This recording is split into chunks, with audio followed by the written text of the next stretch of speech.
तो ये एक कहानी है एक फ़िशरमैन जॉन की, जो अपनी छोटी सी बोट लेकर फ़िशिंग के लिए निकल चुका है, लेकिन थोड़ी ही दूर जाने पर उसके साथ कुछ अजीब होता है। समुद्र में चारों तरफ फॉग यानी धुंध फैल जाती है और दूर दूर तक उसे कुछ नज़र नहीं आता। काफ़ी टाइम वो दूर तक सर्वाइव करता है और फिर उसे एक बोट दिखाई देने लगती है। हैरानी की बात थी, उस बोट के अंदर एक भी इंसान नहीं नज़र आया था। वो अब उसे चेक करना चाहता था, इसलिए वो अपनी बोट को रस्सी से अच्छी तरह बड़ी बोट के साथ बांधता है और अंदर चेक करने के लिए चला जाता है। वहाँ जाकर उसे शॉक लगता है ये देखकर, इस बोट में कोई इंसान नहीं है। हालांकि वहाँ हर चीज़ नॉर्मल थी, खाना भी वहाँ फ्रेश मौजूद था, इंसानों के यहाँ होने के असरात तो थे, लेकिन यहाँ इंसान नहीं थे।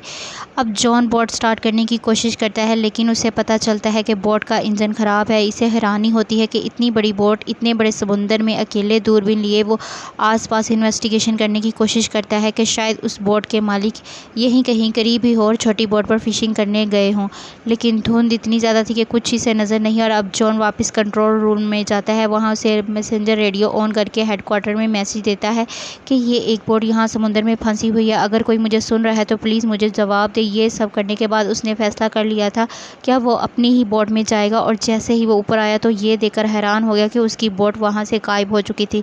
हालांकि उसने बोट को अच्छे तरीके से बांधा भी था। उसके अपनी बोट के गायब होते ही एक और अजीब काम उसके साथ ये हुआ कि यहाँ से सारी धुंध भी हट गई, आसमान बिल्कुल साफ़ हो गया। दोपहर का वक्त था, वापस शिप में आ गया। अब क्योंकि इस बोट में फंस चुका था, इसलिए वो मैप के ज़रिए अपना रास्ता ढूंढने की कोशिश करता है और ये पता चलाने की कोशिश करता है कि वो है कहाँ और उसे अपने घर वापस जाने के लिए कौन सा रास्ता लेना होगा। मसला एक और भी था ना कि इस बोट का इंजन भी ख़राब था। अगर उसे अपनी जान बचानी थी तो किसी तरह इस बोट को चलाना था। वो इंजन को ठीक करने की कोशिश में लग जाता है। वो इस बोट से टूल बॉक्स ढूंढता है और थोड़ी ही कोशिश के बाद वो इस इंजन को ठीक करने में कामयाब हो गया।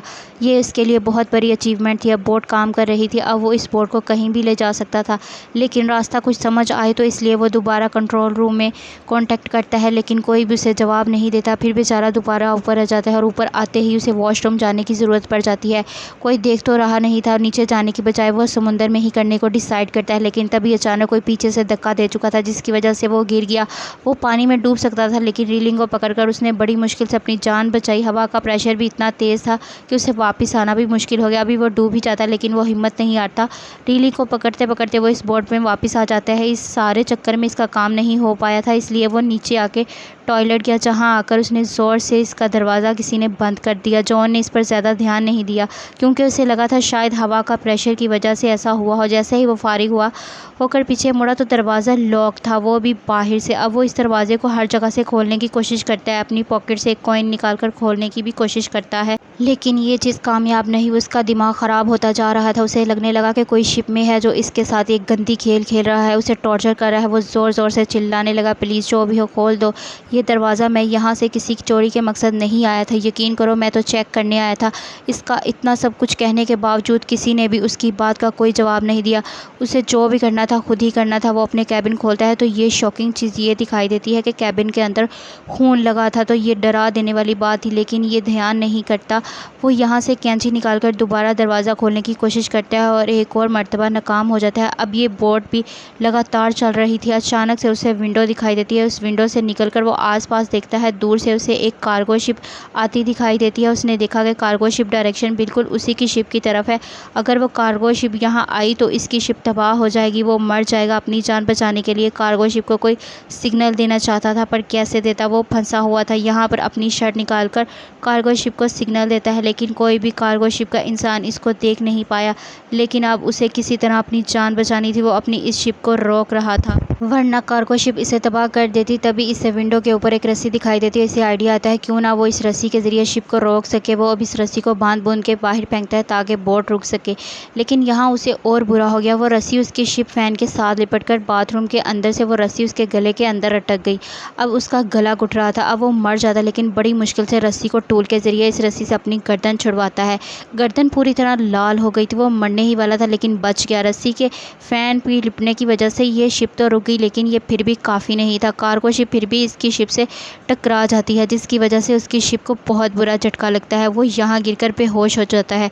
उसके सर पर चोट भी आ गई थी। जॉन को जब होश आया तो उसने देखा कि बाथरूम में पानी पड़ रहा था, और हैरानी की बात ही ये समुंदर का पानी नहीं था बल्कि साफ़ पानी था।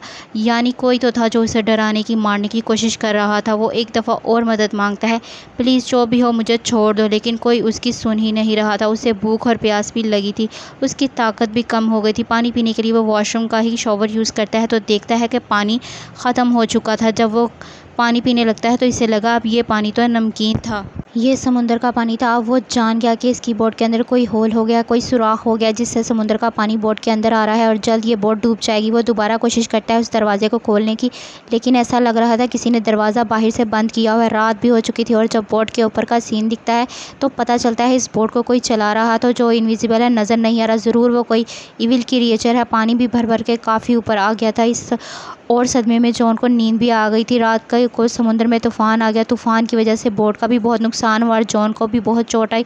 सुबह जब उसकी आंख खुली तो पानी का लेवल इतना बढ़ चुका था कि सिर्फ उसका चेहरा ही बाहर था। अब उसने मान लिया था कि वो थोड़ी ही देर में मर जाएगा, लेकिन तभी उसे क्लिक की आवाज़ आई और जैसे ही उसने हैंडल घुमाया तो दरवाज़ा खुल चुका था। पानी के प्रेशर की वजह से दरवाज़ा टूटकर बाहर की तरफ गिर जाता है और ऐसे जॉन को वहाँ से रहाई मिल जाती है। सबसे पहले वो बोट के ऊपर जाता है और ताज़ा हवा में सांस लेता है, क्योंकि नीचे ऑक्सीजन का लेवल बहुत कम हो चुका था। वो जान गया था यहाँ पर जो कोई भी है वो इसे हर हाल में टॉर्चर करना चाह रहा है और इससे ज़्यादा वो टॉर्चर बर्दाश्त नहीं कर सकता। साथ ही नीचे बोट में पानी भी भर रहा था और वो जानता था कि ये बोट कभी भी डूब जाएगी। फैसला तो उसने कर लिया था कि वो यहाँ रहेगा नहीं, इसलिए इसके दिमाग में एक आइडिया आता है। वो इस शिप से एयर बैग लेता है और नीचे जो बाथरूम का दरवाज़ा टूटा था वो लेकर सारी चीज़ों को आपस में बांधकर अपने लिए छोटी सी राफ्ट बनाता है ताकि वो इसके ज़रिए यहाँ से भाग सके। लेकिन कुछ और चीज़ें भी तो ज़रूरी थी।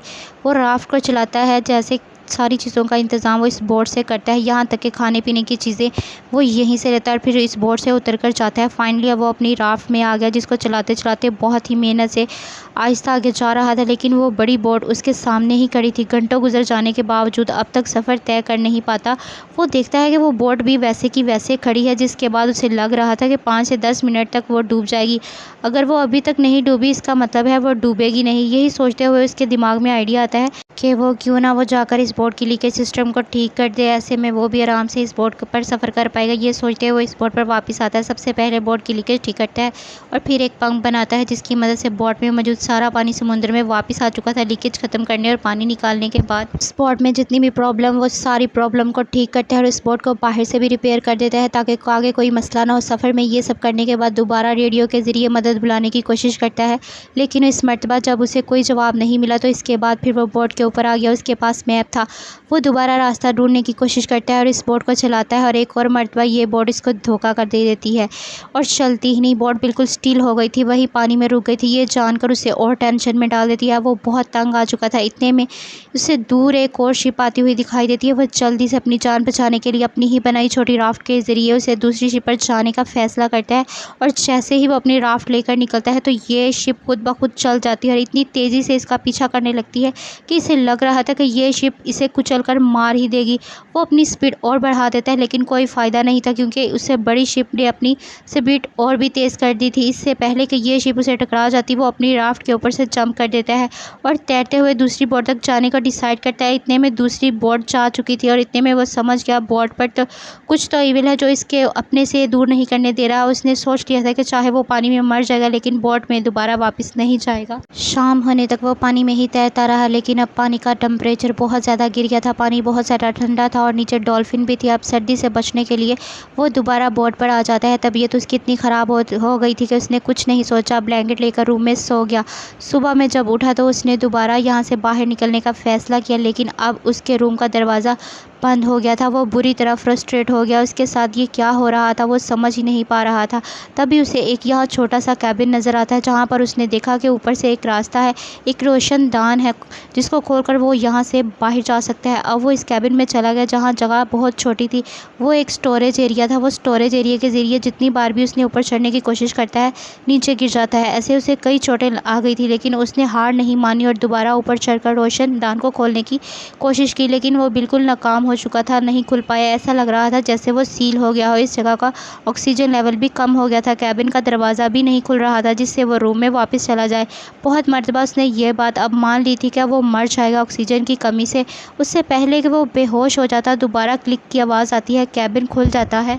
कैबिन के खुलते ही वो बोट से बाहर, जहाँ पर उसने देखा कि बोट एक छोटी सी आइलैंड पर आ रही थी, और ये देखकर उसे हौसला हुआ कि इसकी सांस में सांस आई कि चलो अब इस ईविल बोट से जान छूटेगी। जल्द ही बोट आइलैंड के किनारे पहुंचता है। जॉन भी फ़ौरन उस बोट से उतर जाता है। उसे लग रहा था कि इस आइलैंड पर कोई इंसान है जो इस बोट को कंट्रोल कर रहा था और जॉन को टॉर्चर कर रहा था। करीब पड़ा, उसने रॉड उठा लिया इस आदमी को मज़ा चुकाने के लिए, लेकिन जैसे जैसे इसने इस आइलैंड को एक्सप्लोर किया, वो शौक रह गया कि इस आइलैंड पर तो कोई इंसान का नामो निशान नहीं था। एक और मरतबा परेशान होकर उसने देखा तो एक नए मंजर ने उसे परेशान कर दिया। वो बोट जो इसे यहाँ लेकर आई थी, अब उसी के सामने वो दोबारा चल रही थी, जैसे वो अपना दूसरा शिकारी डिसाइड करने जा रही हो। और ये देखते हुए जॉन को 100% यकीन हो गया, बोट का और इस आइलैंड का कंट्रोल 100% ईविल एनर्जीज के हाथ में है। उससे यहाँ से निकलना था, उसकी एक ज़िंदगी थी। कुछ जानबूझ करते हुए वो इस आइलैंड की सबसे ऊंची जगह पर चला जाता है, तो उसे करीब एक दूसरा आइलैंड भी दिखाई देता है जिस पर क्या हो रहा था नज़र नहीं आया। अब घूमते घुमाते वो आइलैंड की पिछली तरफ आ गया, जहाँ पर वो शौक रह गया कि ये वही जगह थी जहाँ से जॉन ने मूवी के स्टार्ट में सफ़र शुरू किया था। यहाँ पर उसकी बोट पहले की तरह बंधी हुई थी, पहले की तरह यहाँ इंसान भी थे। ऐसा लग रहा था कि जैसे कुछ हुआ ही ना हो, लेकिन वो सब कुछ जॉन के साथ हकीकत में हुआ था। उसकी बोट यहाँ तक कौन लाया था और इस आइलैंड की हकीकत क्या थी? जॉन के साथ जो कुछ हुआ था, इसके पीछे की हकीकत किस चीज़ का हाथ था, ये मूवी में नहीं बताया जाता और मूवी इन्हीं सवालों पर ख़त्म हो जाती है।